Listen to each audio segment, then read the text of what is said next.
Welcome to government job Tamil. அ இன்னைக்கு என்ன பார்க்க போறோம்னா, AI cargo logistic and allied services company லிமிடெட்ல இருந்து வந்திருக்க ஜூனியர் அசிஸ்டன்ட் செக்யூரிட்டி போஸ்ட். இதுக்கு தான் கைஸ் பார்க்க போறோம். ஸோ இதுக்கு போன வருஷம் 2025க்கு நான் அப்ளை பண்ணியிருந்தேன். சென்னை லொகேஷன்ல தான் அப்ளை பண்ணியிருந்தேன். ஸோ அப்ளை பண்ணி எனக்கு இந்த இயர் தான் வந்துச்சு இன்டர்வியூ. வந்து அட்டெண்ட் பண்ணி நான் இப்போ செலக்ஷன் ஆயிருக்கேன். ஸோ ஃபர்ஸ்ட் இந்த நோட்டிஃபிகேஷனை பற்றி பார்ப்போம். இது எந்த மாதிரி செலக்ஷன்ஸ் அந்த எக்ஸ்பீரியன்ஸ் எந்த மாதிரி இருக்கணும் அப்படிங்கிறத நம்ம அடுத்தடுத்த வீடியோவில் பார்ப்போம். ஓகேங்களா? ஃபர்ஸ்ட் இது வந்து எப்படி இருக்கும்னா, அதோடைய போஸ்ட் ஃபுல் அண்ட் ஃபுல் வந்து செக்யூரிட்டி ஆப்ரேஷன் தான் guys. Security operation means like பேசஞ்சர்ஸோடைய லக்கேஜஸ் வந்து நம்ம ஸ்கேன் பண்ணுற மாதிரி இருக்கும். லைக் மெட்டல் எதுவும் இருக்குதா அப்படிங்கிறத நம்ம செக் பண்ணுற மாதிரி இருக்கும். ஃபுல் அண்ட் ஃபுல் நம்ம எக்ஸ்ரே மிஷினில் தான் இருக்கிற மாதிரி இருக்கும். நம்ம வாட்ச் பண்ணிக்கிட்டே இருக்கணும். ரொம்ப சென்சிட்டிவான ஏரியா தான் அது. பட் நல்ல ஒர்க், அதிகமாக ஒர்க் ப்ரெஷர் எதுவுமே இருக்காது. நம்ம நீட்டாக ஒர்க் பண்ணிக்கலாம். வேறு எதுவும் எக்ஸாமுக்கு படிக்கிறதா இருந்தாலும் நம்ம இந்த ஒர்க்கை பார்த்துக்கிட்டே படிக்கலாம்.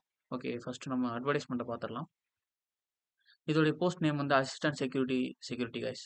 ஸோ இது எங்கெங்கே லொக்கேஷனில் விட்டுருக்காங்கன்னா, திருப்பதியில் 9, திருச்சியில் 23, மதுரையில் 9, புவனேஸ்வரில் 9, உதய்பூர். நம்ம தமிழ் பீப்புள் எப்போதுமே நம்ம கரெக்டாக தமிழ்நாட்டுக்குள்ள தான் பார்ப்பீங்க. திருச்சி, மதுரை. ஸோ ஈஸியாக கிடைக்கக்கூடிய ஜாப் கைஸ். ரொம்ப ரொம்ப ஈஸியாக கிடைக்கும். ஏன்னா ஆன்லைனில் தான் இன்டர்வியூ நடக்கும். 12th குவாலிஃபிகேஷன் தான். ஸோ இதோட எலிஜிபிலிட்டி பார்த்தீங்கன்னா 12th 50-60% வந்து நீங்கள் யூஆர் கேட்டகரினா வச்சுருக்கணும் பர்சன்டேஜ் 12th. அதுவே எஸ்சி/எஸ்டினா 50-55% இருந்தால் போதும். ஓகேங்களா? தென் ஏஜ் லிமிட் பார்த்தீங்கன்னா 1/6/2026 இதுக்குள்ளே வந்து யூஆர் கேட்டகரி 27 வயசுக்குள்ளே இருக்கணும். So other categories wise age bar மாறும் கைஸ். அதை நீங்கள் பார்த்துக்கலாம். ஸோ ஜாப் ப்ரொஃபைல் நான் சொன்ன மாதிரி தான் சார். ஃபர்ஸ்ட்டு வந்து ஏர்போர்ட் ஆப்ரேஷன் இருக்கும். Assistant to baggage handling. இங்கே வர பேசஞ்சருக்கு வந்து நம்ம பேக்கேஜ் ஹேண்ட்லிங் பண்ணுற மாதிரி இருக்கும். லைக் எக்ஸ்ரே மிஷினில் இருக்கிற மாதிரி இருக்கும். நான் சொன்ன மாதிரி அதே தான். ஸோ இதோடைய அப்ளிகேஷன் ஃபீஸ் பார்த்தீங்கன்னா, ஜென்ரல் அண்ட் ஓபிசி கேட்டகரிக்கு ₹500 பே பண்ணுற மாதிரி இருக்கும். எஸ்சி/எஸ்டி, இடபிள்யூஎஸ் அண்ட் உமன் கேட்டகரிக்கு வந்து ₹100 பே பண்ணுற மாதிரி இருக்கும். ஸோ இது எப்போ ஓப்பன் பண்ணுறாங்கன்னா 11/6/2026 ஓப்பன் பண்ணுறாங்க. லாஸ்ட் டேட் வந்து 2/7/2026ங்க க்ளோஸ் ஆகுது. அதுக்குள்ளே நீங்கள் லாஸ்ட் டேட் வரைக்கும் வெயிட் பண்ணாதீங்க. முன்னாடியே பண்ண பாருங்க. ஓகேங்களா? செலக்ஷன் ப்ரொசீஜர் வந்து ஃபுல் அண்ட் ஃபுல் வந்து ஆன்லைனில் தாங்க. ஃபர்ஸ்ட்டு வந்து 12th 12th பர்சன்டேஜ் வச்சு அவங்க கூப்பிடுறாங்க ஃபர்ஸ்ட். ஓகேங்களா? 12th யார் ஹையஸ்ட் பர்சன்டேஜ் வச்சிருக்காங்களோ அவங்கள வந்து அந்த வேகன்சி ரேஷியோ படி வந்து இன்டர்வியூ கூப்பிடுறாங்க. ஸோ நான் 12th 82% எடுத்திருந்தேன். எனக்கு இப்போ 1 மந்த் பிஃபோர் தான் எனக்கு இன்டர்வியூ கால் வந்துச்சு ஆன்லைனில். இன்டர்வியூ அட்டன் பண்ண ரொம்பலாம் பெருசாக இல்லை கைஸ். 2டே கொஸ்டின் தான் கேட்டாங்க. நீங்கள் எந்த பிளேஸு அண்ட் செக்யூரிட்டி பர்பஸ்க்கு நீங்கள் என்னென்ன எக்யூப்மெண்ட் வந்து யூஸ் பண்ணுவீங்க அப்படிங்கிற மாதிரி கேட்டிருந்தாங்க. சிம்பிளாக. ஓகேங்களா? ஸோ ரொம்ப ஈஸியாக கிடைக்கக்கூடிய job.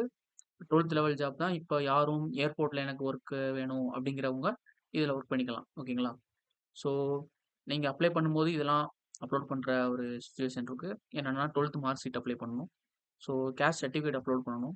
Aadhaar card and passport size photograph and application ஃபீஸும் ஸ்கேன் சிக்னேச்சரும் 20 கேபியில் இருக்கணும். ஸோ இதெல்லாம் நீங்கள் பார்த்துக்குங்க, கோத்ரோ பண்ணிக்கோங்க. ஸோ நெக்ஸ்ட் பார்ட் வந்து பே அண்ட் அலோவன்ஸ். அதாவது இது வந்து 3 வருஷம் கான்ட்ராக்ட். சரிங்களா? 3 வருஷத்துக்கு அப்புறம் அவங்க தேவைக்கப்ப எக்ஸ்டெண்ட் பண்ணுறதுக்கும் சான்சஸ் இருக்கு அப்படின்னு தான் நோட்டிஃபிகேஷனில் போட்டிருக்காங்க.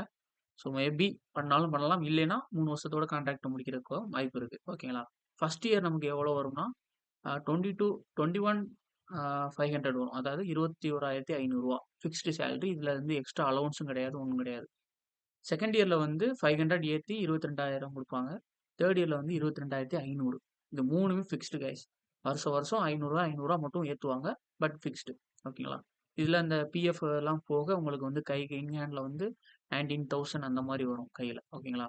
இன் அடிஷனல் டூ அபோவ் வந்து என்னன்னா, இன்கேஸ் சென்னையில உங்களுக்கு போஸ்டிங் போடுறாங்க. ஆர் மதுரை, திருச்சியில போஸ்டிங் போட்டிருக்காங்க. ஓகேங்களா? செலக்ட் ஆயிட்டீங்க. சப்போஸ் இப்போ டெல்லி அந்த மாரி ஏர்போர்ட்ல டெம்பரவரியா ஒரு 10 நாள் மட்டும் இருக்கிற மாரி ஒரு சிச்சுவேஷன் வரும் கைஸ். அப்போதைக்கு உங்கள வந்து டெம்பரவரியா மட்டும் அங்க மாத்துவாங்க. பட் அங்க உள்ள நீங்க இங்க சாப்பாடுக்கு, ஆ ஹவுஸ் ரெண்ட் எல்லாமே அவங்களே பே பண்ணிருவாங்க. சரிங்களா? Full and full cargo logistic அவங்க ஏஐ கிளாஸ்லேருந்தே எல்லாமே பே பண்ணிருவாங்க.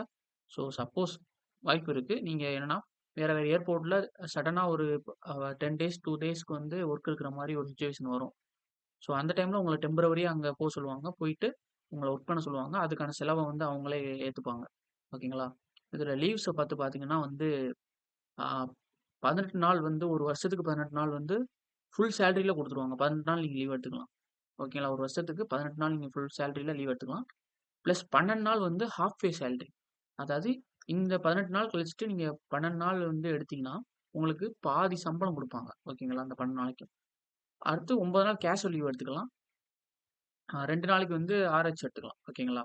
ஸோ மெடிக்கல் இன்சூரன்ஸ் வந்து உங்களுக்கு 10,000 வந்து உங்களுக்கு குடுக்குறாங்க. மெடிக்கல் இன்சூரன்ஸ் இன்கேஸ் ஒர்க்ல இருக்கும்போது எதுவும் உங்களுக்கு எதுவும் நடந்துருச்சு அசம்பாவிதம் நடக்கக்கூடாது. பட் நடந்துருச்சுன்னா, உங்களுக்கு வந்து இந்த மெடிக்கல் இன்சூரன்ஸ்லேருந்து எல்லாமே பண்ணி தருவாங்க guys. So gratuity as per த கிராட்டிவிட்டி ஆக்ட் எல்லாமே இருக்கு.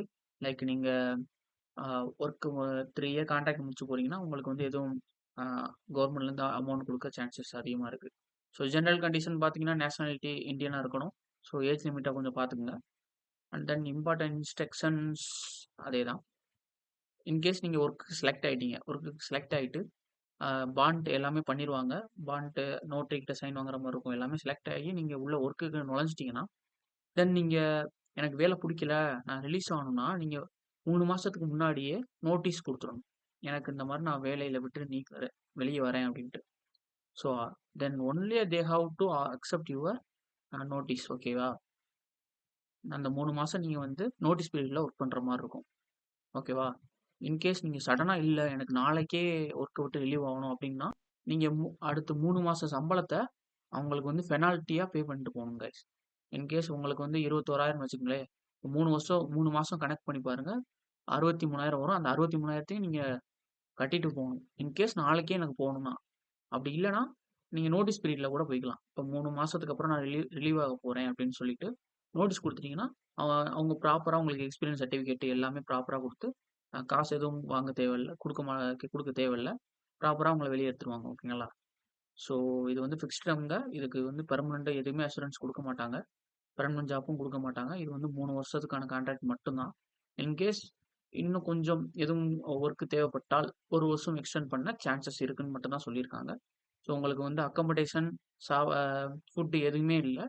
ஓகேங்களா? இங்கேருந்து எதுவுமே தரமாட்டான். Only fixed salary. ஓகேங்களா? இன் கேஸ் நீங்க ஒரு ஏர்போர்ட்ல செலக்ட் ஆகி, டெம்பரவரியா ஒரு ஏர்போர்ட்ல இன்னொரு ஏர்போர்ட்ல ஒரு ஒர்க் இருக்கு. நீங்க அங்க போகணும் அப்படிங்கிற பட்சத்தில, உங்களுக்கு அப்ப மட்டும் இந்த டிஏ, டிஏ எல்லாமே குடுப்பாங்க. அதாவது அக்காமடேஷன், ஃபுட் எல்லாமே அவங்களே குடுப்பாங்க. ஓகேங்களா? ஸோ இது நல்ல ஆப்பர்ச்சுனிட்டி. இன்கேஸ் கவர்மெண்ட் எக்ஸாம் படிக்கிறேன். இன்கேஸ் லைக் ஏர்போர்ட்ல ஒர்க் பண்ண வாய்ப்பு வேணும் அப்படிங்கிற பட்சத்தில, நீங்க இந்த ஒர்க்குக்கு போலாம். நம்பி போலாம். ஏன்னா, அந்த ஒர்க்குல நான் செலக்ட் ஆயிருக்கேன். போன வருஷம் வந்து 2025 நோட்டிஃபிகேஷன் வந்துச்சு. அதில நான் அப்போ சென்னை லொகேஷன்ல செலக்ட் ஆயிருக்கேன். சென்னை ஏர்போர்ட்ல. ஸோ இன்டர்வியூ பத்தி எதுவும் வேணும்னா கமெண்ட் பண்ணுங்க. நான் கண்டிப்பா உங்களுக்கு வந்து இன்னொரு வீடியோ போடுறேன். எப்படி இன்டர்வியூ அப்ரோச் பண்ணணும் அப்படின்ட்டு. So thank you guys. மறந்துடாம சப்ஸ்கிரைப் பண்ணிருங்க. பெல் ஐகான கிளிக் பண்ணிருங்க. இனி உங்க ஃப்ரெண்ட்ஸ் இருந்தாலும் ஷேர் பண்ணுங்க. Thank you.